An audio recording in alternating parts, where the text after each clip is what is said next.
day before September 11th, I was coming back from my niece's wedding, and my wife woke me up about 1 o'clock in the morning. This was actually Monday morning. I was off Monday, and she told me, "Honey, look how beautiful the towers look," as we were getting ready to land at Newark Airport in New Jersey. It was a beautiful sight to see. It would be the last time that I would see the Twin Towers without flames. But it wasn't the first. You see, I was there for the bombing in 1993. I've been in EMS since 1992. On the morning of 9/11, I got a phone call from the CEO of my company. I worked for Citywide Mobile Private Ambulance Service. We were a backup to the municipality of the fire department of New York. Whenever the fire department would go into backlog or have a major disaster on their hand, they would call us, and we would go and coordinate the efforts on behalf of the private ambulance industry to support them in their efforts. I thought a Cessna hit the tower. I wasn't told it was a jetliner.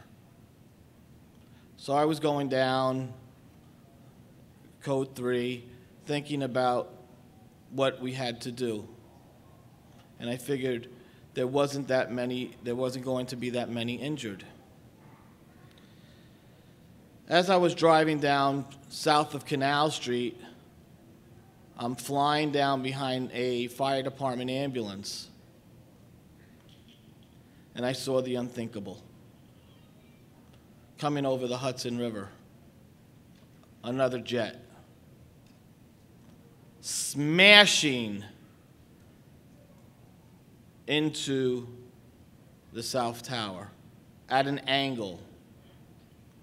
That jet went in at an angle and went in with such velocity. I truly believe that there was somebody on the ground that was guiding him and telling him what to do to get the maximum impact of disaster.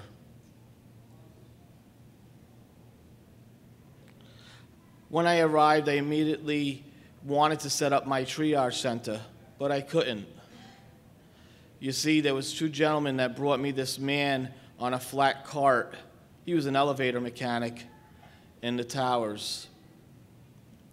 He had spaghetti for legs, and I don't mean to be graphic, but there was blood spurting everywhere.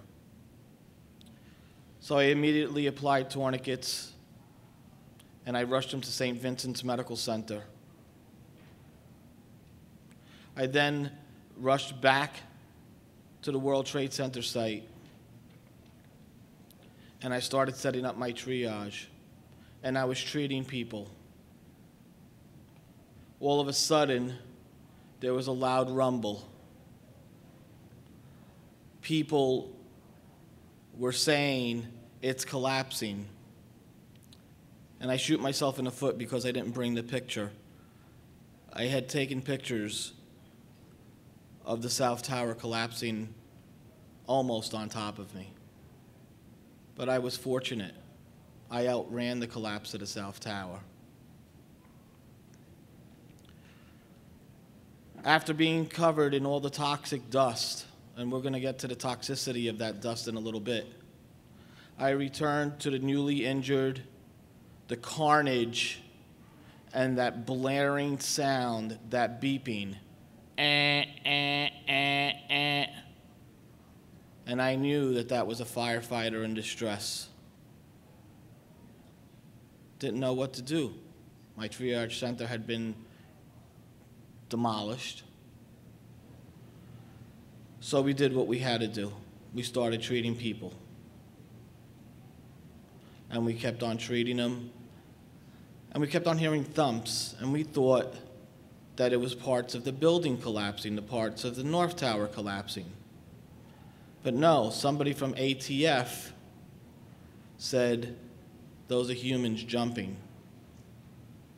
I looked up, and people were jumping. Horrible sight to see. Can honestly say that that was the worst day of my career.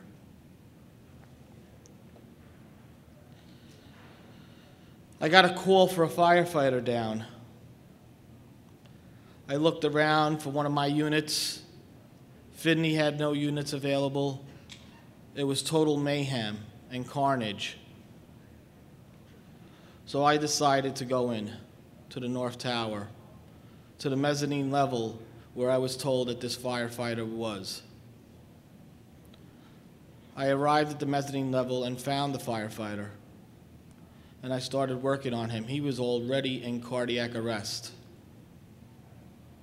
I ripped open his turnout gear, applied my defibrillator to him, and started doing CPR and tried to save his life when the unthinkable happened.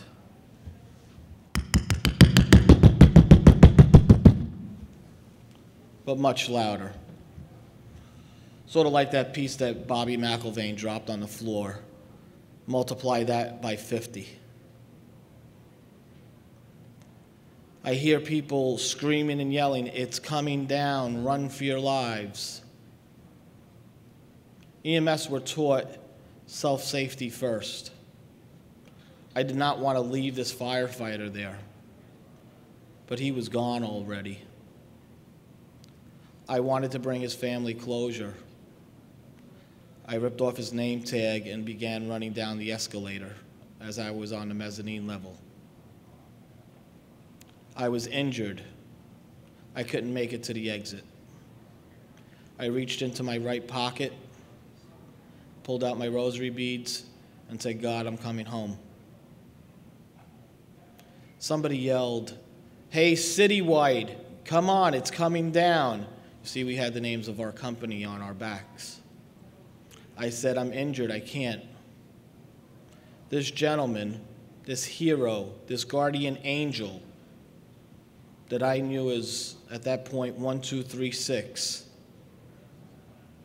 grabbed me and tried to get me to the exit, get us to the exit, but we were unsuccessful. We made it down the escalator, but we couldn't make it to the door. The building collapsed on top of us. We were covered in rubble. His radio, I had lost my radio, which was recovered 4 days later, and I'll tell you a little bit about that in a minute. His radio was still working, gratefully, and he called and gave the location of what exit we were trying to get out. Within minutes, we heard people trying to dig us out. We were gasping for air. I never forget the black soot that was taken out of me when I got to the burn center. They found us. My guardian angel that I only knew as 1236 because my eyes were so burnt, saved my life.